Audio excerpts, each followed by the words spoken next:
Hi, I'm Jeff Stark. I want to thank you for being with me today.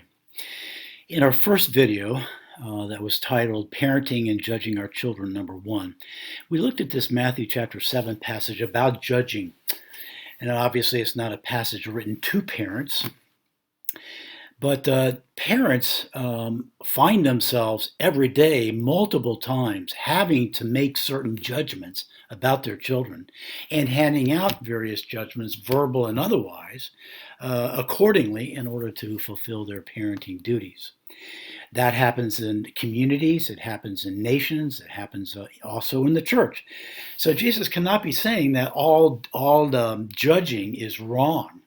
But what we saw last time was what Jesus was saying was this: you are never to judge others, children and otherwise, as though you're an innocent person as you're judging them and handing out judgments. You must never do that as though you are innocent, because we are never innocent. We are never ever innocent, and therefore we are not to judge as though we are. And that's what Jesus is really saying here in chapter 7, verse 1 and 2 of Matthew. He qualifies it in verse 3, 4, and 5 as well. But what we want to do today is go to James chapter 4, which is a companion passage to this, and puts the spotlight a little bit more clearly than even Jesus did in Matthew chapter 7 about this matter of how we are to go about our parenting as though we are not innocent people. In James chapter 4, verse 11 and 12, which is a passage also not written to parents about parenting, but it is a very, very pregnant passage and has a tremendous amount to do about parenting, and we can learn from it by looking at it even today. Let's do it now. James chapter 4, verse 11 and 12 says this: Brothers, do not slander one another. Anyone who speaks against his brother or judges him speaks against the law and judges it. When you judge the law, you're not keeping it, but sitting in judgment on it. There's only one lawgiver and judge, the one who is able to save and destroy, but you, who are you to judge your neighbor? Now, Jesus is saying that we know Jesus says there's a place, a time and a place to judge and to hand out judgments.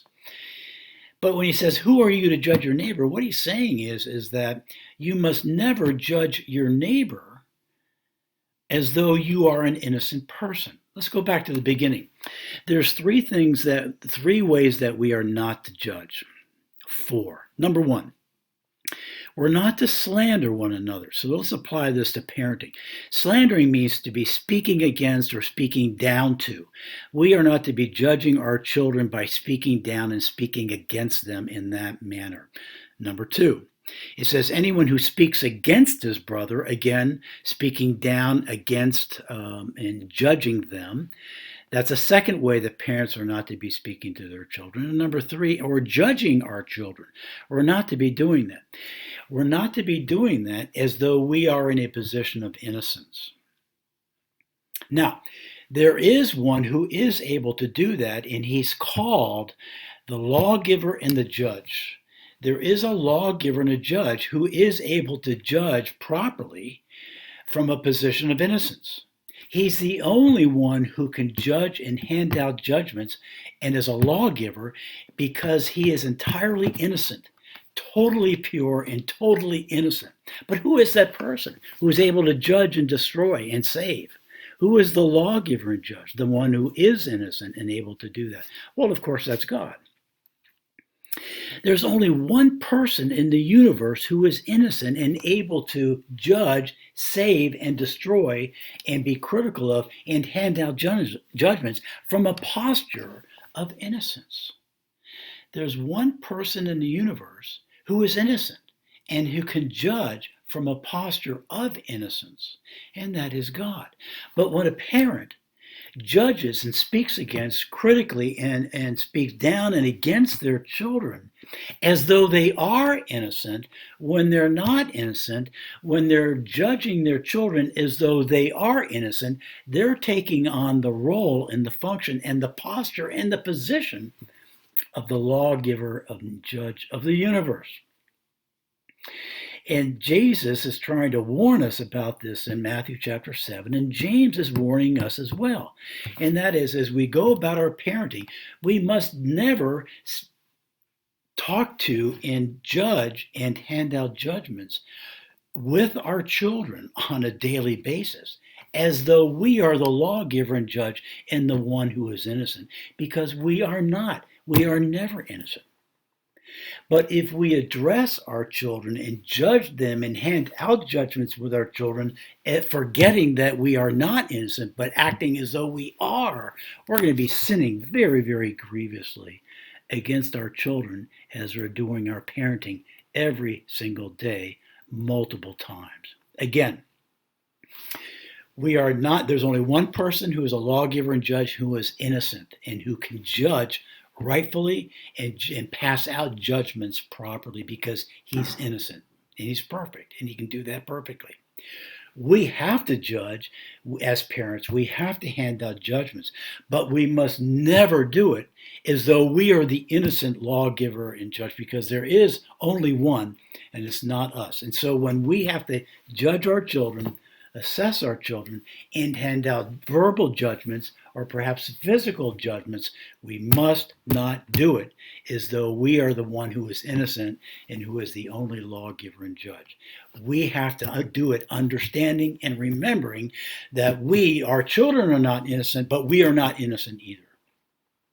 And with that in mind, a good parent will prayerfully figure out how to judge, how to assess, how to speak into that, and how to pass out verbal or physical judgments that are necessary for our children that we have to do every single day. But we're being warned as parents and as elders and as other people who have to make judgments. We're told that we are never, ever, ever to hand out judgments in the church or hand out judgments to judge and hand out judgments in our homes with our children, assuming or thinking that, or believing that we are innocent, because we are not. There's only one innocent person, and that is the lawgiver and judge, and that is God. Okay, I hope that's helpful. Understanding this can radically change what your day-to-day actions look like, as you have to address your children who are immature and untrained and uneducated and ungodly and ignorant and and childish.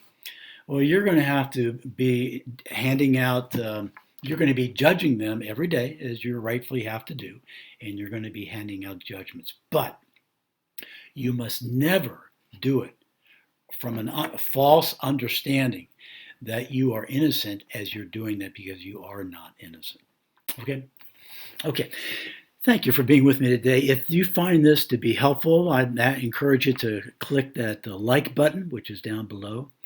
If you would like to subscribe to this channel and get notifications when other videos, new videos are uploaded, of course, you can push that subscription button down below.